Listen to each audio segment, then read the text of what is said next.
नमस्कार.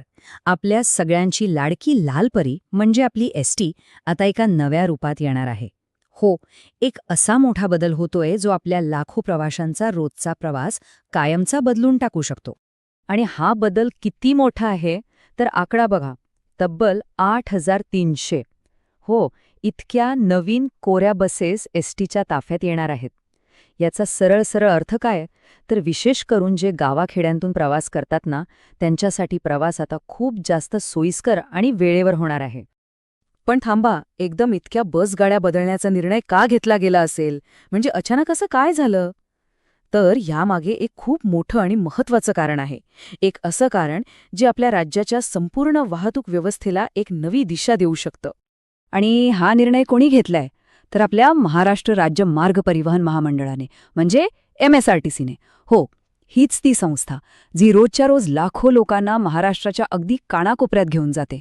यामागचं उद्दिष्ट अगदी सरळ आणि सोपं आहे.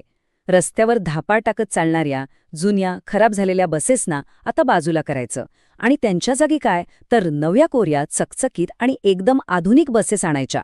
म्हणजे हा फक्त गाड्या बदलण्याचा विषय नाहीये, तर सेवेचा दर्जा सुधारण्याचा हा एक मोठा प्रयत्न आहे. याचा परिणाम काय होणार आहे? अहो, मग तो कोकणातल्या एखाद्या दुर्गम गावातला माणूस असो किंवा शहरात नोकरीसाठी रोज धावणारा कर्मचारी, प्रत्येकाचा प्रवास आता खूप जास्त सोपा आणि आरामदायी होणार आहे. बरं, आपण आधुनिक बस म्हणतोय, पण म्हणजे नक्की काय? जुन्या बसपेक्षा ह्यात असं काय नवीन असणार आहे? खरंच प्रवाशांना फरक जाणवेल का? तर बघा, सगळ्यात आधी प्रवाशांच्या आरामाचा विचार केलाय.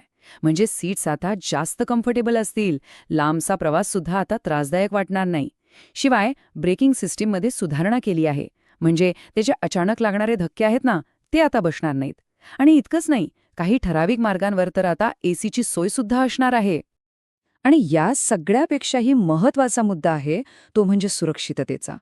प्रत्येक बसमध्ये आता CCTV कॅमेरे असणार आहेत आणि विशेषतः महिला प्रवाशांना प्रवास करताना जास्त सुरक्षित वाटावं यासाठी काही खास उपाययोजना केल्या जाणार आहेत. त्यामुळे प्रवास आता खरंच निर्धोक होईल. ओके, तर ह्या सगळ्या झाल्या तांत्रिक गोष्टी. पण आता येऊया मूळ मुद्द्यावर. जो सामान्य माणूस रोज प्रवास करतो त्याच्या आयुष्यात याने नक्की काय फरक पडणार आहे? कारण शेवटी तेच महत्वाचं नाही का? तर याचा थेट फायदा अर्थातच प्रवाशांना मिळणार आहे.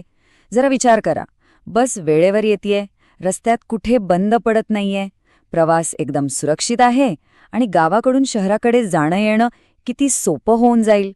आणि या योजनेचा सगळ्यात जास्त फायदा कोणाला होणार असेल तर तो म्हणजे विद्यार्थ्यांना, शेतकऱ्यांना आणि नोकरी करणाऱ्या लोकांना.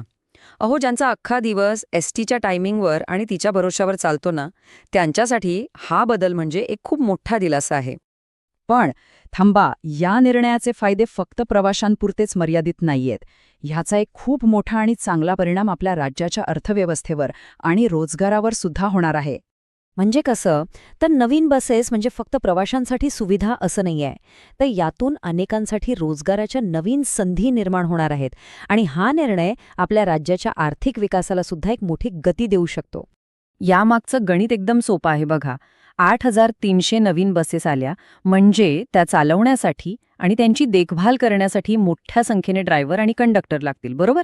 याचाच अर्थ थेट नोकऱ्यांमध्ये वाढ होणार. तर थोडक्यात सांगायचं झालं तर ही योजना म्हणजे फक्त एसटीच्या बस बदलणं इतकंच नाहीये. हे महाराष्ट्राच्या विकासाच्या दिशेने टाकलेलं एक खूप महत्त्वाचं आणि मोठं पाऊल आहे. म्हणूनच या 8,300 नवीन बसेस ताफ्यात येणं हा आपल्या महाराष्ट्रासाठी खरंच एक खूप मोठा सकारात्मक बदल आहे. आणि हा असा बदल आहे जो येणाऱ्या काळात आपल्या राज्याच्या सार्वजनिक वाहतुकीचा संपूर्ण चेहरामोहराच बदलून टाकेल. पण ठीक आहे, घोषणा तर झालीये. आता सगळ्यात मोठा आणि खरा प्रश्न हाच उरतो की कागदावर इतकी भारी दिसणारी ही योजना प्रत्यक्षात किती लवकर आणि किती चांगल्या प्रकारे अंमलात येते. कारण ह्याच्या यशस्वी अंमलबजावणीवरच आपल्या महाराष्ट्रातल्या लाखो प्रवाशांचं भविष्य अवलंबून आहे.